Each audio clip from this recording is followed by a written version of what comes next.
17세기 네덜란드의 유명한 철학자 스피노자는 신과 자연을 같은 실체의 두 가지 이름으로 보았습니다. 그러므로 스피노자에게 자연, 신, 그리고 실체는 같은 개념입니다. 무한자인 신은 산출하는 자연으로서 무언가를 만들어내는 궁극적인 힘입니다. 스피노자는 그의 대표적인 저서 에티카에서 자연에 대해서 이런 말을 했습니다. 자유가 어디 있는지 우리는 명료하게 이해한다. 곧 자유는 신에 대한 변함없는 영원한 사랑 또는 인간에 대한 신의 사랑에 있다고 말을 했습니다. 이 말을 단순하게 이해하면 자유는 하나님을 사랑하는 데 있다 이렇게도 이해할 수 있습니다. 그러나 문제는 스피노자가 말하는 신은 기독교가 말하는 하나님이 아니라 자연이 곧 신입니다. 다시 말하면 스피노자는 자연이 우리를 자유롭게 한다 이렇게 한마디로 말했다고 할 수 있습니다. 가을이 되면 사람들은 어느 계절보다 자연의 아름다움을 한 번 더 생각하고 느끼게 됩니다. 하나님이 창조해 주신 자연은 참 아름답습니다. 그래서 사람들이 참 가을이 가는 것을 좀 아쉬워하는 그런 사람들이 많이 있습니다. 또 자연을 보면서 참 마음이 편안하다, 또 자유롭다 이렇게 생각하는 사람도 많이 있습니다. 그래서 자연은 우리들에게 일정 부분 정신적인 자유를 주는 것은 또 사실입니다. 그러나 자연이 우리에게 궁극적인 자유를 가져다 주지는 못합니다. 자유는 하나님만이 우리에게 주시는 것입니다. 인간의 마음, 영혼 깊숙한 곳에 정말 자유로움을 느끼고 편안함을 느끼는 것은 참 하나님의 은혜가 임해야 합니다. 저는 사람들이 오늘도 자연을 향해서 참 나아가는 것은 너무나 아름답고 참 하나님이 창조하신 이 자연을 만끽하는 것은 너무나 축복된 일입니다. 그러나 자연에만 머물러 있는 사람들을 보면 안타깝습니다. 자연을 통해서 뭔가 내 마음 안에 자유를 얻으려고 하는 것은 좋은데 자연은 완전하게 우리 마음속에 자유를 허락하지 않는다는 사실도 알아야 합니다. 여러분도 가을을, 마지막 가을을 잘 즐기시길 바랍니다. 요즘에는 가까운 공원에만 가도 참 너무나 아름다운 그런 자연을 느끼며 참 치료를 받고 또 자유를 느끼시길 바랍니다. 그러나 자연은 우리에게 궁극적인 자유를 주지 않는다는 것을 반대로 기억하시길 바랍니다. 하나님만이 우리에게 궁극적인 자유를 주십니다. 고린도후서 3장 17절에 주는 영이시니 주의 영이 계신 곳에는 자유가 있느니라 이렇게 말씀하셨습니다. 주의 영이 있는 곳에 자유가 있습니다. 여러분 오늘도 우리 가운데 주님의 영이 함께 하시는 줄 믿습니다. 주님의 영이 있는 곳에 자유함이 있습니다. 인간은 자유로워야 됩니다. 인간은 자유 그 자체가 하나님이 주신 최고의 축복입니다. 자유를 누릴 수 있어야 됩니다. 근데 이 자유는 언제 누릴 수 있냐? 주의 영이 임하는 곳에서 자유를 누릴 수 있습니다. 오늘 이 아침에 여러분 우리 모두에게 주의 영이 임하는 축복이 있기를 축원합니다.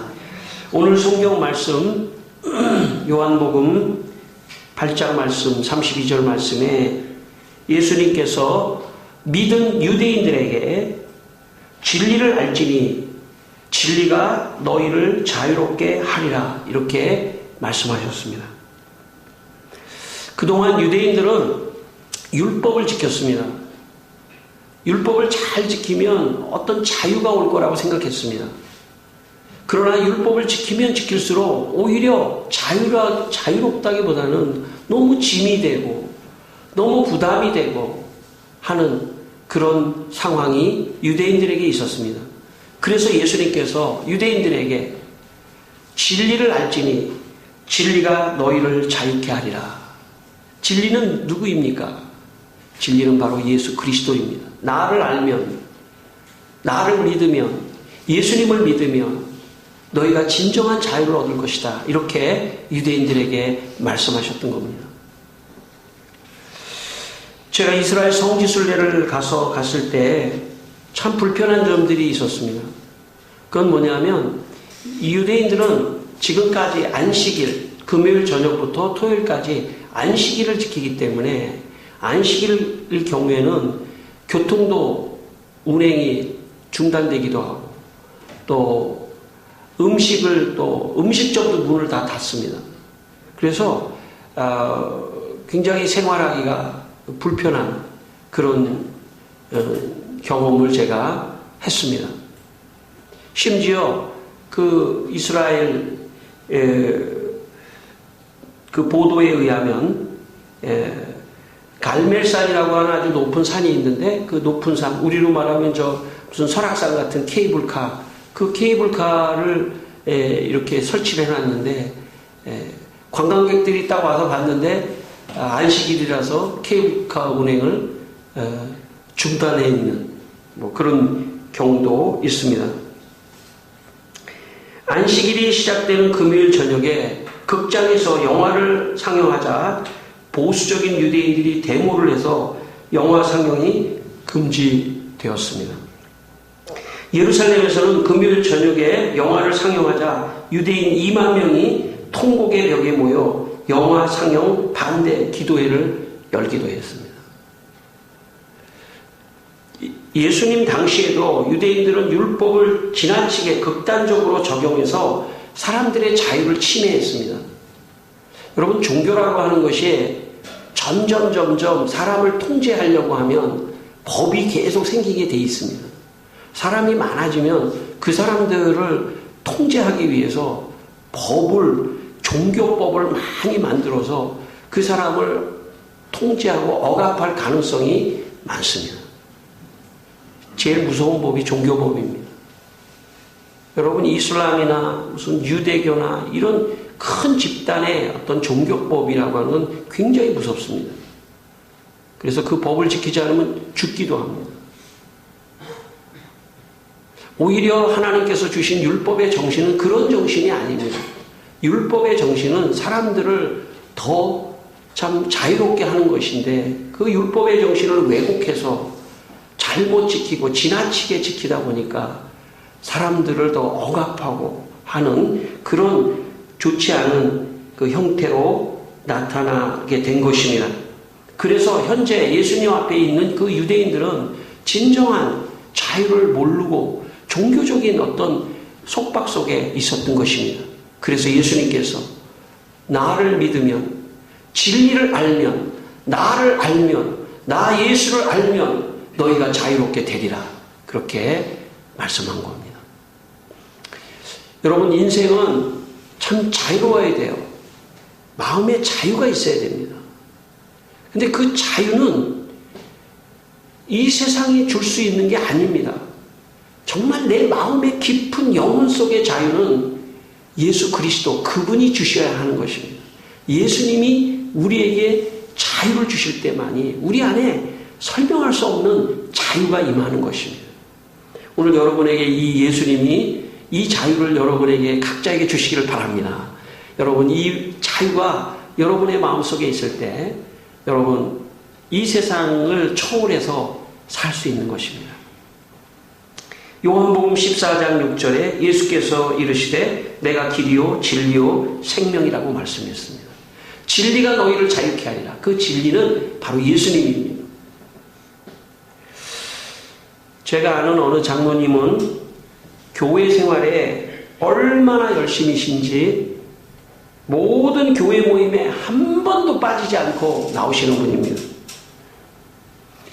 자, 여기까지만 하면 아주 훌륭하시다 이렇게 할 수 있는데, 문제는 본인이 열심히 나온다 보니까 열심히 안 나오는 사람이 눈에 보이는 거예요. 그래서 그 사람한테 자꾸 왜 안 나오냐, 열심히 나와라. 지금 목사님이 그런 얘기를 해도 지금 기분 나쁠 판인데,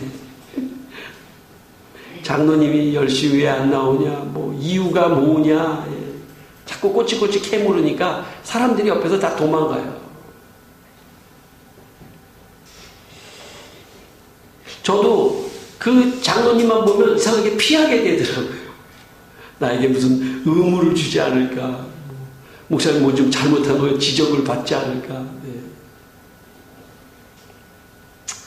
이런 것을 율법적인 태도라고 말할 수 있을 수 있습니다.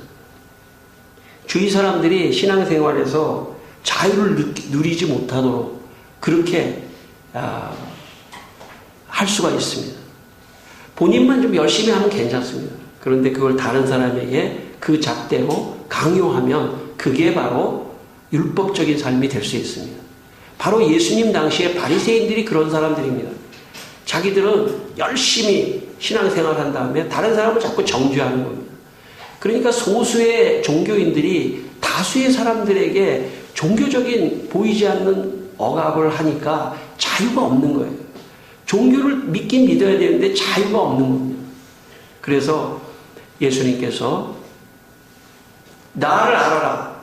내가 가르치는 가르침을 알아라, 이런 뜻입니다.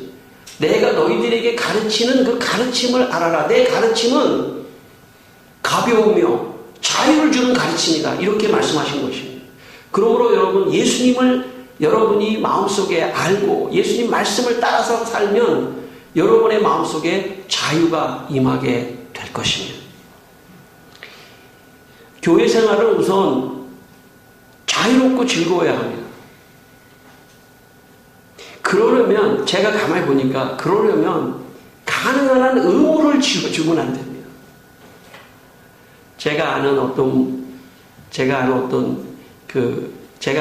게 아니라 제 아내의 친구가 전도를 받아가지고 교회를 나갔어요. 나이가 이제 뭐 거의 50이 돼서 이제 교회를 처음 나갔으니까 얼마나 좀 분위기가 어색하잖아요.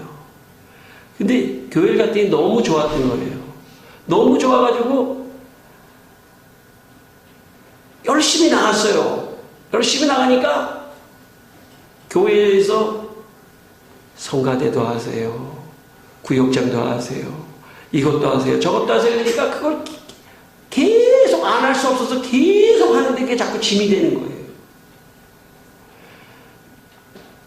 그래도 다행히 거기 지금 있어서 다행이지, 교회 다녀서 다행이지. 어떤 사람들 그렇게 하면은요, 아유, 교회 다시는 나가고 싶지 않다, 그럴 수가 있습니다. 서로 나쁜 의도는 아니에요. 그런데 이 교회라고 하는 데는 의무를 지어주면 지어줄수록 그게 편안하고 좋으면 괜찮은데 그게 억압이 되면은 좋지 않습니다. 교회는 누구를 만나는 곳이냐면 예수님을 만나는 곳이에요. 아무 부담 없이 정말 예수님의 사상, 예수님의 말씀, 예수님의 가르침, 그것이 내 안에 다 들어와서 나를 자유롭게 하는 그것이 교회의 목표입니다. 나머지는 부수적인 것입니다. 그 부수적인 것이 그 사람에게 걸림돌이 되게 해서는 안 된다. 그렇게 저는 생각합니다. 그래서 저희 목회는 가능한 한 성도들에게 의무를 지어주면 안 된다. 성도들이 예수님을 만날 수 있는 환경을 만들어주는 것이 더 중요하다. 그렇게 저는 목회를 하고 있습니다. 앞으로도 그렇게 하려고 합니다. 제가 지금까지도 그렇게 했습니다.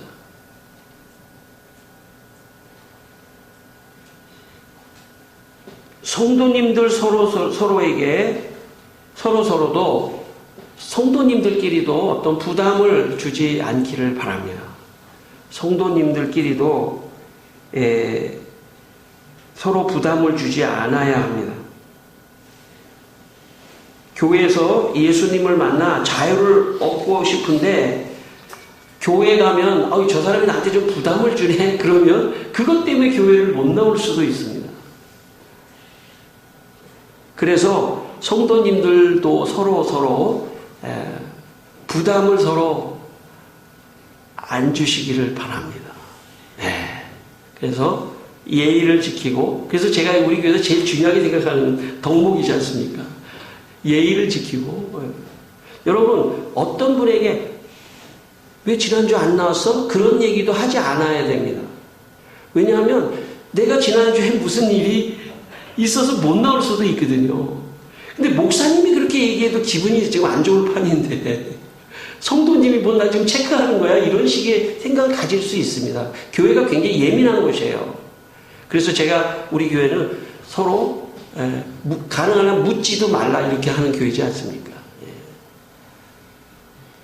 어떤 집안 사정 뭐 이런 거를 본인이 좀 얘기하거나 공개하지 않는 이상은 서로 그런 것도 내가 말하지 않으면 물어보지도 말라 하는 게 저의 목회 철학입니다. 왜냐하면 예의를 지켜야만이 부담이 덜 되는 겁니다.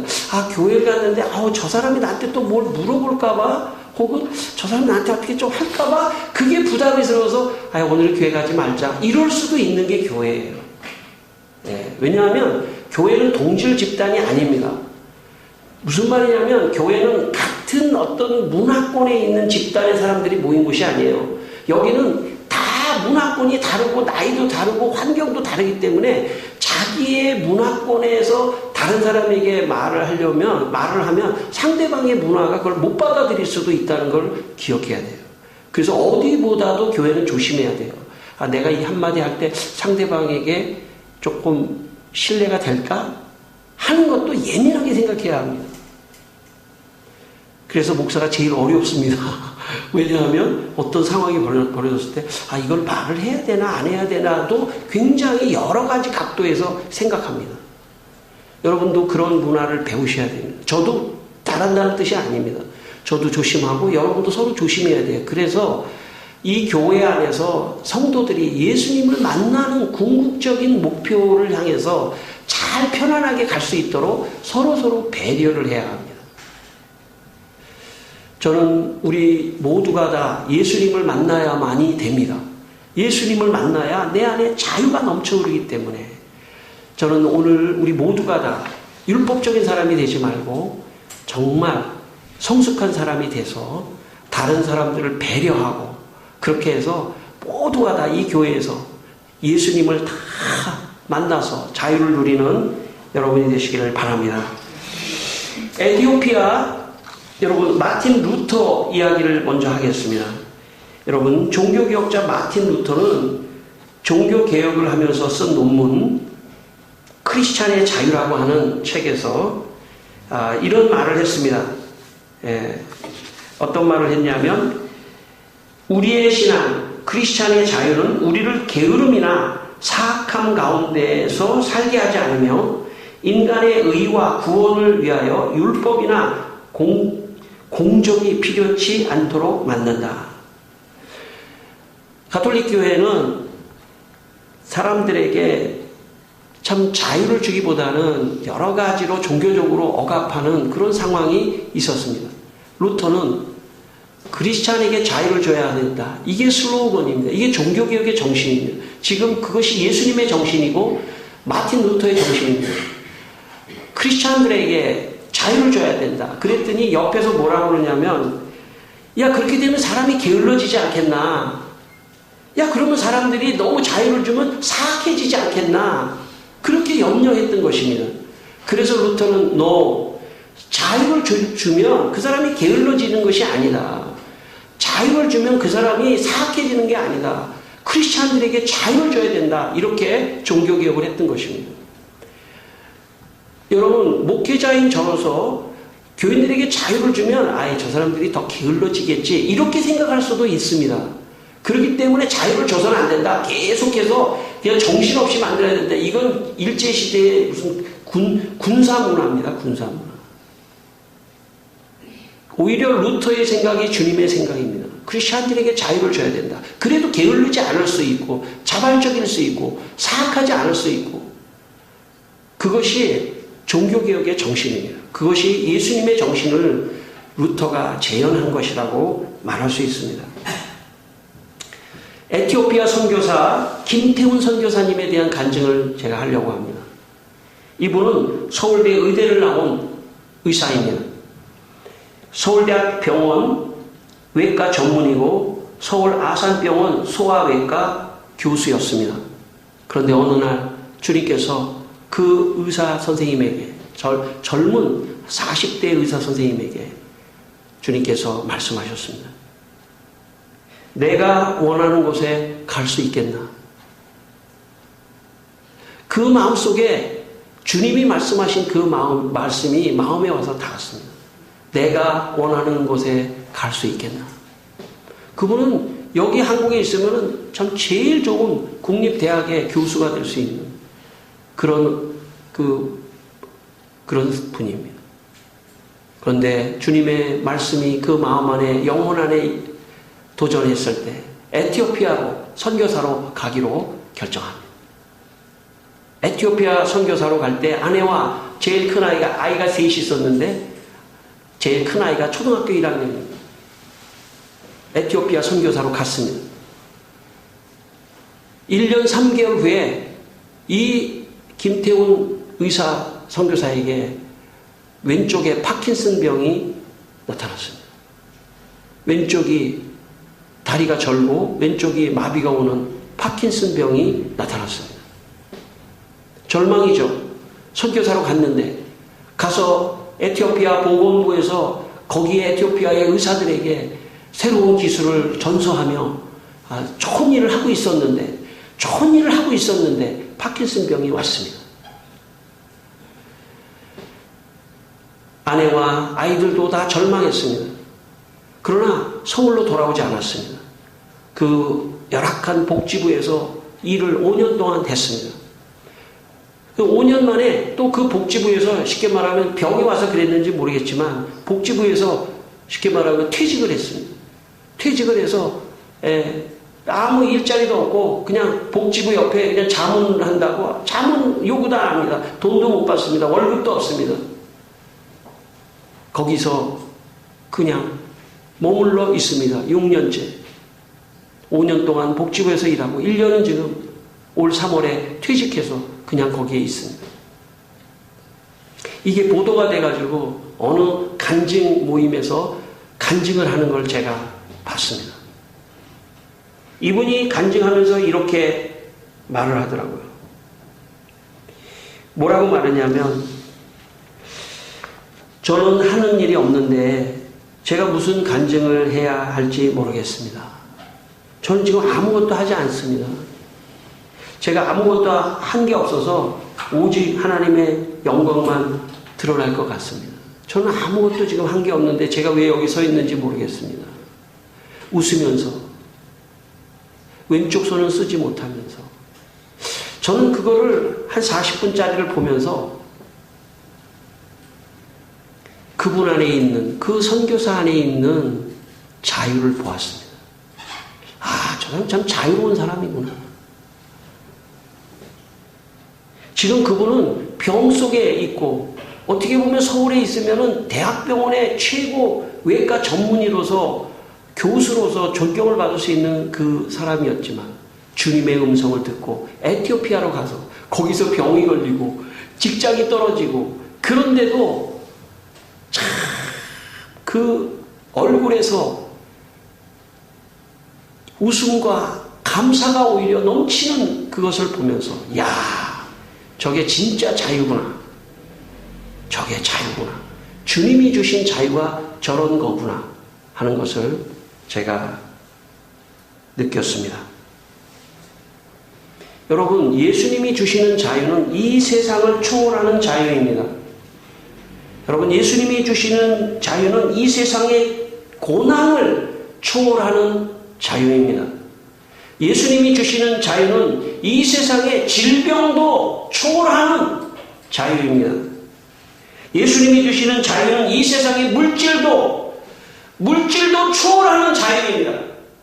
이 세상의 즐거움을 초월하는 자유입니다. 이 세상에 집착하지 않는 자유입니다. 다른 사람과 비교하지도 않는 이 자유가 주님이 주시는 자유입니다. 여러분에게 이런 자유가 있기를 바랍니다. 그래서 어떤 어려움 속에 있더라도 마음에 감사가 넘치고 자유로울 수 있는, 어쩌면 내 이 고난을 통해서 하나님의 영광이 더 드러날 수 있을 것이라고 하는 그런 세상이 주지 못하는 자유, 그 자유를 주님이 주시는 겁니다. 그래서 그리스도인들은 능력의 사람들입니다. 왜냐하면 어떤 고난 속에 있더라도 주님이 주시는 그 자유, 그 자유를 붙들고 있으면 그 상황에서 청홀하고 있는 겁니다. 아, 감사하다. 다른 사람이 볼 때는 야, 저 사람 저렇게 어려운데도 감사하냐? 저렇게 어려운데도 야, 웃음이 나오냐? 저렇게 어려운데도 저 자유함이 있을 수 있느냐? 주님의 영이 없는 곳에서는 그렇지 않습니다. 주님의 영이 없는 곳에서는 늘 절망만 있습니다. 그러나 주의 영이 있는 곳에는요, 자유함이 있습니다. 여러분 혹시 질병 가운데 있습니까? 자유하십시오. 예수의 영이 여러분의 마음에 들어가게 되시기를 바랍니다. 그리고 예수의 영을 여러분, 예수님 나를 도와주십시오. 내 안에 들어와 주십시오. 그렇게 하시기를 바랍니다. 그러면 여러분의 상황, 여러분의 어려움을 다 초월해서 감사가 나오고 기쁨이 나오고 자유가 넘치는 그런 삶을 살게 될 것입니다. 이것이 그리스도인들의 능력입니다. 오늘 본문 마지막 34절에 우리 한번 같이 한번 읽겠습니다. 34절. 예수께서 대답하시되 진실로 진실로 너희에게 이르노니 죄를 범하는 자마다 죄의 종이라. 예, 여러분 마지막 예수님께서 가장 인간에게 무거운 굴레는 죄라고 말씀합니다. 그래서 36절에 다시 한번 우리 읽겠습니다. 그러므로 아들이 너희를 자유롭게 하면 너희가 참으로 자유로우리라. 아멘. 여러분, 우리를 속박하고 우리에게 자유를 주지 않는 것 중에 영적으로 가장 심각한 것은 죄입니다. 죄가 우리를 속박하고 우리를 자유롭지 못하게 하는 겁니다. 사람이 자유롭지 못한 근본적인 원인은 죄입니다. 이 죄를 해결해야만이 우리는 자유로울 수 있는데 예수님이 이 죄를 해결해 주시는 분입니다. 여러분 그렇게 믿게 되기를 바랍니다. 예수님에게 내 죄를 회개하면 예수님이 내 죄를 동의서에서 먼 것처럼 다 없애주시고 용서해 주시고, 그래서 내 안에 죄책감이 없어지는 순간에 정말 설명할 수 없는 자유가 흘러 넘치는 것입니다. 저는 매일 순간순간 교회에 있을 때나 길을 갈 때나 어디에 있을 때나 순간순간 제가 회개를 합니다. 정말 죄를 회개의 시간에는 정말 이 세상 누구에게도 말하지 않는 그 죄를 회개합니다. 아무에게도 아내에게도 얘기할 수 있는 상황이 아닙니다.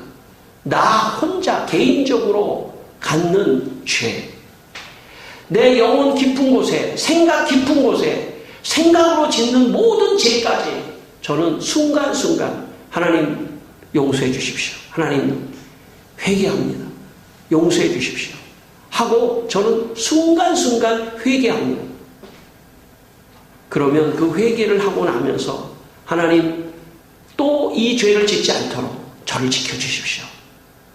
하면서 내가 죄를 회개하면 회개할수록 마음 안에 상대적으로 기쁨과 자유가 넘쳐흐릅니다. 아, 자유롭다. 야, 너무나 자유롭다. 하는 그런 경험을 합니다. 여러분, 사람을 억압하는 것은 죄입니다. 사람을 자유롭게 하지 못하는 것이 죄입니다. 여러분, 사람을 자유롭게 하기 위해서는 죄를 회개해야 합니다. 저는 여러분이 죄를 날마다 회개하게 되시기를 바랍니다. 여러분이 지금 다른 사람에게 설명할 수 없는 여러분 각자만 알고 있는 그 죄를 날마다 순간순간 회개하면서 자유를 누리셔야 됩니다. 그게 주님이 우리에게 주시는 최고의 자유입니다. 죄를 용서하실 분은 하나님이십니다. 하나님께, 예수님께 우리의 죄를 회개하는 순간 그 죄가 다 없어진다는 걸 믿게 되시길 바랍니다. 내가 지금 어떤 죄를 졌더라도 하나님께, 하나님 내가 이 죄를 졌습니다. 용서해 주십시오라고 마음으로 죄를 회개하면 그러면 하나님이 다 없애주십니다. 그 정죄감을 받지 않게 되기 바랍니다. 사람이 나이가 들면 점점 얼굴이 어두워지는 이유는 뭐냐면 알고 보면 죄의 문제입니다. 왜냐하면 어린아이들보다 나이가 많을수록 인생을 많이 살다 보니까 참 이런저런 죄를 많이 짓습니다. 예. 그러니까 그게 누적이 되니까 얼굴이 어두워지는 거예요. 여러분, 죄를 많이 회개해서 여러분 얼굴이 펴지게 되기를 바랍니다. 얼굴에 기쁨이 넘치게 되기를 바랍니다. 왜? 마음의 깊은 곳에서 자유함이 있기 때문에 이 자유함이 얼굴로 나타나는 것입니다. 여러분, 만약에 여러분의 문제가 있다면 죄의 문제입니다. 회개하십시오. 회개하셔야 됩니다. 작은 것부터 모든 것, 생각나는 모든 것을 회개하는 순간 여러분의 마음이 유쾌해지면서 자유가 넘칠 것입니다. 마지막 사도행전 3장 19절 그러므로 너희가 회개하고 돌이켜 너희 죄 없이 함을 받으라. 이같이 하면 새롭게 되는 날이 주 앞에서부터 이룰 것이다 말씀합니다. 마음이 자유롭게 되는 것이 여러분 최고의 행복입니다. 진리이신 예수님이 여러분을 자유롭게 해주십니다. 이 시간 예수님의 진리가 여러분을 자유롭게 하는 축복이 있기를 축원합니다. 기도하겠습니다. 우리 한번 기도하겠습니다. 여러분 이 시간에 기도할 때 자유 주십시오.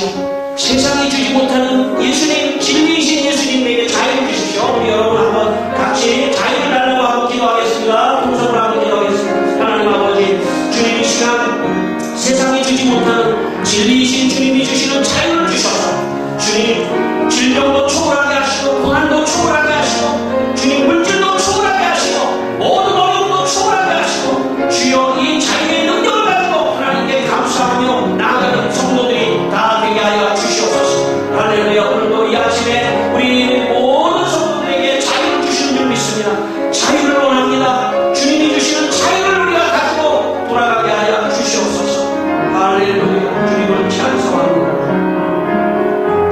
하나님 아버지, 우리 성도들이 이 세상 물질에서 자유롭게 하시고 이 세상 고난에서 자유롭게 하시고 이 세상 죄로부터 자유롭게 해 주시옵소서. 그리고 하나님께서 주시는 자유를 가지고 승리하게 하여 주시옵소서. 예수님의 이름으로 기도드리옵나이다. 아멘.